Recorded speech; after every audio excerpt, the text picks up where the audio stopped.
To get free video lectures for ECE GATE 2018, subscribe Engineer Tree and press bell icon for more information and update.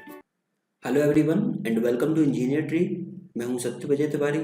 तो इसके previous videos में हमने देखा था कि time varying जो इलेक्ट्रोमैग्नेटिक वेव है आपकी, अगर वो किसी मटेरियल में किसी मीडियम में प्रोपोगेट होगी तो वो डिपेंड करेगी आपकी मटेरियल या मीडियम के कांस्टेंट पर, म्यू, सिग्मा और एप्सिलॉन पर।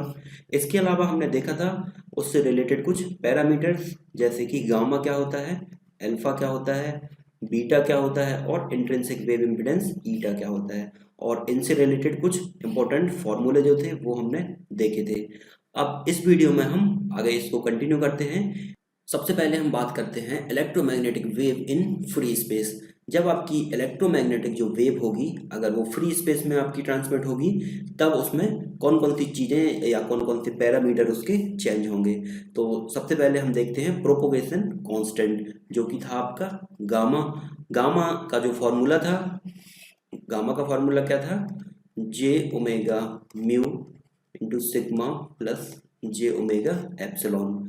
अब जब आपकी वेव फ्री स्पेस में प्रोपोगेट हो रही है तो फ्री स्पेस के लिए आप जानते हैं कि कंडक्टिविटी उसकी जीरो होगी, यानी सिग्मा आपका जीरो हो जाएगा। तो जो आपका प्रोपोगेशन कांस्टेंट होगा फ्री स्पेस में वो हो जाएगा आपका square root of J omega mu into J omega epsilon, क्योंकि यहाँ पर आपका जो कंडक्टिविटी होगी वो जीरो हो जाएगी। तो इसको जब आप आगे सॉल्व करेंगे तो इसको आप लिख सकते हैं, जे ओमेगा आपका बाहर आ जाएगा स्क्वायर रूट से, तो J omega square root of mu naught और एप्सिलॉन नॉट। तो आपका जो प्रोपगेशन कांस्टेंट हो जाएगा फ्री स्पेस के लिए वो हो जाएगा J omega mu square root of mu naught into epsilon naught. Mu naught और एप्सिलॉन नॉट आपके फ्री स्पेस की परमिएबिलिटी और परमिटिविटी को यहाँ पर डिनोट करते हैं। और जो म्यू नॉट की वैल्यू होती है वो होती है 4 पाई इंटू 10⁻⁻7 हेनरी पर मीटर। और एप्सिलॉन नॉट की जो वैल्यू होती है फ्री स्पेस के लिए वो होती है 8.85 इंटू 10⁻12 फेरेड पर मीटर। तो जो गामा होता है आपका, गामा का फॉर्मूला अल्फा और बीटा के फॉर्म में हमने जो देखा था प्रीवियस वीडियो में, गामा आपका होता था अल्फा प्लस जे बीटा। तो यहाँ पर इन दो इक्वेशन को जब आप कंपेयर करवाएंगे तो यहाँ पर आप देख सकते हैं केवल इमेजिनरी पार्ट है, यहाँ पर रियल पार्ट इसका जीरो है। तो अल्फा जो हो जाएगा वो आपका जीरो हो जाएगा और बीटा जो होगा, बीटा हो जाएगा आपका omega square root of mu naught और एप्सिलॉन नॉट। तो बीटा का जो फॉर्मूला हो जाएगा फ्री स्पेस के लिए वो हो जाएगा omega square root of mu naught into epsilon naught. ये बीटा का फॉर्मूला काफ़ी इंपॉर्टेंट है, ये आपको याद रखना है। अब यहाँ से काफ़ी इंपॉर्टेंट टॉपिक्स स्टार्ट होते हैं आपके, और जो मैं आपको इंपॉर्टेंट फार्मूले ये बताते जा रहा हूँ ये आपको याद रखना है। इनसे रिलेटेड सीधे सीधे क्वेश्चंस होते हैं। ये फार्मूले अगर आपको याद होंगे तो आप वो क्वेश्चंस इजीली सॉल्व कर पाएंगे। तो ये फार्मूला आपको याद रखना है। अब यहाँ पर जो गामा की वैल्यू निकली, गामा आप देख सकते हैं यहाँ पर प्योरली इमेजनरी नेचर का है। कैसा है? प्योरली इमेजनरी नेचर का। तो फ्री स्पेस के लिए आपका अल्फा जीरो हो जाएगा और जो बीटा हो जाएगा वो हो जाएगा omega square root of mu naught epsilon naught. अब ये तो हुई प्रोपोगेशन कांस्टेंट की बात। इंट्रिंसिक वेव इम्पीडेंस की बात करते हैं हम फ्री स्पेस के लिए। तो इंट्रिंसिक वेव इम्पीडेंस का जो फॉर्मूला होता है वो होता है square root of J omega mu upon sigma plus J omega epsilon. अब फ्री स्पेस के लिए आप जानते हैं कि सिग्मा की वैल्यू जीरो हो जाएगी, तो जो इंट्रिंसिक वेव इम्पीडेंस हो जाएगा वो हो जाएगा J omega mu naught free space के लिए, और ये हो जाएगा जे ओमेगा एप्सिलॉन नॉट। तो जे ओमेगा और जे ओमेगा आपका कैंसिल हो जाएगा, तो इंट्रिंसिक वेव जो इम्पीडेंस हो जाएगा वो हो जाएगा म्यू नॉट और एप्सिलॉन नॉट। अब जो ईटा हो जाएगा इंट्रिंसिक वेव इम्पीडेंस, आप म्यू नॉट और एप्सिलॉन नॉट की वैल्यू आप यहाँ पर पुट करेंगे तो यहाँ पर आपका निकल के आ जाएगा -12।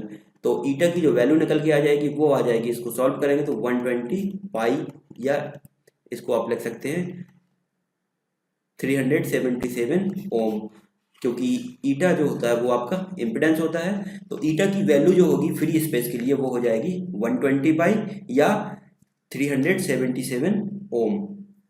ये आपको याद रखना है, ईटा और गामा, ये काफ़ी इंपॉर्टेंट पॉइंट्स हैं, ये आपको इसमें याद रखना है। अब ये तो बात हुई आपकी इलेक्ट्रोमैग्नेटिक वेव जब फ्री स्पेस में प्रोपोगेट हो रही थी।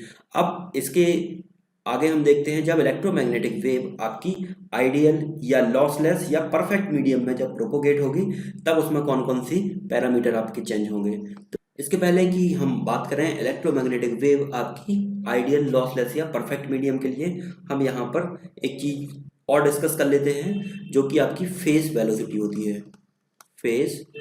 फेज वेलोसिटी होती है, उसको हम वीपी से डिनोट करते हैं। फेज वेलोसिटी आपकी क्या होती है?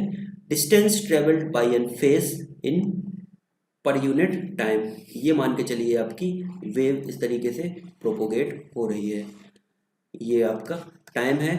अब इतनी डिस्टेंस इसके फेज ने कवर कर ली, फिर फेज आपका और आगे आ जाएगा, इतनी डिस्टेंस इसने कवर कर ली, तो ये और ये इन दोनों के बीच की जो डिस्टेंस होगी वो डी होती जाएगी। तो फेज वेलोसिटी जो वीपी होती है वो होती है distance travelled bye a phase in per unit time. तो यहाँ पर मान के चलिए डी डिस्टेंस एक फेज ने ट्रेवल की है टी टाइम के अंदर, तो d डिवाइडेड बाई टी। इसको हम वेवलेंथ के फॉर्म में लिख सकते हैं लैम्डा डिवाइडेड बाई टी। अब यहाँ पर आप लिख सकते हैं इसको, f जो होती है फ्रीक्वेंसी वो होती है 1/टाइम, तो यहाँ पर आप लिख सकते हैं vp is equals to lambda into F. तो फेज वेलोसिटी हो जाएगी आपकी लैम्डा इंटू एफ, ये एफ है। और फेज वेलोसिटी को आप और किस तरीके से यहाँ पर लिख सकते हैं, vp is equals to omega upon beta. ये एक इंपॉर्टेंट फॉर्मूला है फेस वेलोसिटी के लिए, ओमेगा अपॉन बीटा। तो जो कि हमने अभी फ्री स्पेस के लिए वेव देखी थी, उसके लिए अगर हम फेस वेलोसिटी कैलकुलेट करें तो फेस वेलोसिटी हो जाएगी आपकी omega divide by beta. Beta आपका क्या था, omega square root of mu naught epsilon naught. तो यहाँ पर जब आप वैल्यू पुट करेंगे बीटा की, omega square root of mu naught और एप्सिलॉन नॉट, तो ओमेगा से ओमेगा कैंसिल हो जाएगा, वीपी हो जाएगा आपका 1 square root of mu naught epsilon naught. ये बहुत इंपॉर्टेंट फार्मूला है, ये आपको याद रखना है। इसमें जब आप म्यू नॉट और एप्सिलॉन नॉट की वैल्यू पुट करेंगे और इसको सॉल्व करेंगे तो जो वीपी होगी फेस वेलोसिटी वो निकल के आ जाएगी आपकी 3 × 10⁸ मीटर पर सेकेंड। ये काफ़ी इंपॉर्टेंट रिलेशंस हैं, ये आपको याद रखना है इसमें। तो ये होगी आपकी propagation constant, intrinsic wave impedance और फेस वेलोसिटी की बात फ्री स्पेस के लिए। अब हम देखते हैं आइडियल, लॉसलेस या परफेक्ट मीडियम के लिए। तो सबसे पहले हम इसमें बात करते हैं प्रोपोगेशन कांस्टेंट गामा की। गामा आपका क्या था, square root of J omega mu into sigma plus J omega epsilon. तो कंडक्टिविटी आपकी यहाँ पर 0 होगी, तो गामा हो जाएगा आपका square root of J omega mu naught. Mu की जगह पर हो जाएगा आपका, किसी मीडियम के लिए हम बात करते हैं तो म्यू हो जाएगा आपका mu naught into mu R, और एप्सिलॉन हो जाएगा आपका epsilon naught into epsilon R. तो म्यू आर की जो वैल्यू होती है वो अप्रोक्सीमेटली आपकी 1 होती है। तो किसी मीडियम के लिए आप म्यू की जगह पर केवल म्यू नॉट लिख सकते हैं और एप्सिलॉन की जगह पर epsilon naught into epsilon R लिखेंगे। तो यहाँ पर सिग्मा की वैल्यू 0 हो जाएगी, तो यहाँ हो जाएगा आपका J omega epsilon naught into epsilon R. जब आप इसको और सॉल्व करेंगे तो गामा हो जाएगा आपका जे ओमेगा आपका बाहर आ जाएगा square root of mu naught epsilon R. तो ये हो जाएगी आपकी प्रोपोगेशन कांस्टेंट। और गामा आप जानते हैं क्या होता है, अल्फा प्लस जे बीटा। अल्फा प्लस जे बीटा, इसको जब आप कंपेयर करेंगे इससे तो बीटा की जो वैल्यू आ जाएगी, बीटा की वैल्यू आ जाएगी आपके पास square root of mu naught epsilon naught और एप्सिलॉन आर। ये काफ़ी इंपॉर्टेंट है, आपको याद रखना है। सॉरी, यहाँ पर ओमेगा भी होगा। तो ये हो जाएगी आपकी परफेक्ट मीडियम के लिए बीटा की वैल्यू। और यहाँ पर आप देख सकते हैं कि इसका रियल पार्ट जो कि अल्फा है वो 0 है। अल्फा बेसिकली क्या था आपका, एटेन्यूएशन कांस्टेंट था। तो जब आपकी इलेक्ट्रोमैग्नेटिक वेव फ्री स्पेस में या आइडियल या लॉसलेस मीडियम में जब ट्रेवल करेगी तो उसका एटेन्यूएशन नहीं होगा, क्योंकि अल्फा की वैल्यू 0 है, तो उसका एटेन्यूएशन कांस्टेंट जो होगा वो 0 होगा।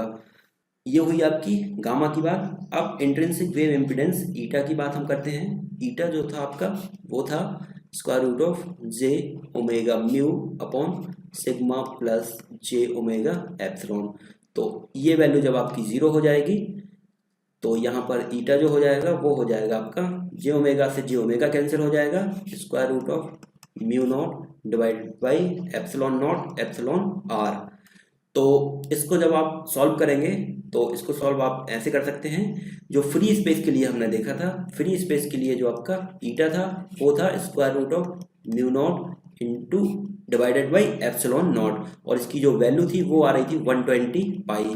तो इसकी जगह पर आप 120 पाई लिख सकते हैं। तो ये हो जाएगा आपका 120 pi divided by square root of epsilon R. जो आपको क्वेश्चंस होंगे उसमें आपको एप्सिलॉन आर जो कि रिलेटिव परमिटिविटी है किसी मीडियम की वो गिवन होगी। तो इस तरीके से आप ईटा की वैल्यू कैलकुलेट कर सकते हैं। तो प्रोपगेशन कांस्टेंट हो गया, इंट्रिंसिक वेव इम्पिडेंस हो गया। अब फेज वेलोसिटी वीपी की बात करते हैं। वीपी होता है आपका ओमेगा अपॉन बीटा। तो वीपी इसमें हो जाएगा आपका ओमेगा अपॉन बीटा की वैल्यू कितनी है, omega square root of mu naught epsilon naught और एप्सिलॉन आर। तो ओमेगा से ओमेगा आपका कैंसिल हो जाएगा। तो वीपी जो आएगा आपका 1 upon square root of mu naught epsilon naught और एप्सिलॉन आर। तो वीपी जो हमने फ्री स्पेस के लिए देखा था, फ्री स्पेस के लिए आपका वीपी कितना था, 1 upon square root of mu naught और एप्सिलॉन नॉट। जब इसको हमने सॉल्व किया था तो इसकी वैल्यू आ रही थी 3 इंटू 10⁸ मीटर पर सेकेंड। तो यहाँ पर जब आप इसकी वैल्यू पुट करेंगे तो वीपी हो जाएगा 3 into 10⁸ metre per second divided by ये स्क्वायर रूट ऑफ, सॉरी यहाँ पर एप्सिलॉन आर है, square root of epsilon R. तो ये आ जाएगा आपका वीपी किसी परफेक्ट मीडियम के लिए। तो ये जो छोटे छोटे फॉर्मूले हैं ये आपको याद रखना है। ये इनको अगर आप याद रखेंगे तो सीधे सीधे आप इनसे क्वेश्चन सॉल्व कर सकते हैं। तो ठीक है फ्रेंड्स, इस वीडियो में इतना ही। इसके आगे जो इससे रिलेटेड क्वेश्चंस होंगे वो हम देखने वाले हैं। तो अगर ये वीडियो आपको पसंद आया हो तो इसको आप लाइक जरूर करें, सब्सक्राइब करें और अपने फ्रेंड्स के साथ शेयर करें। Thank you friends.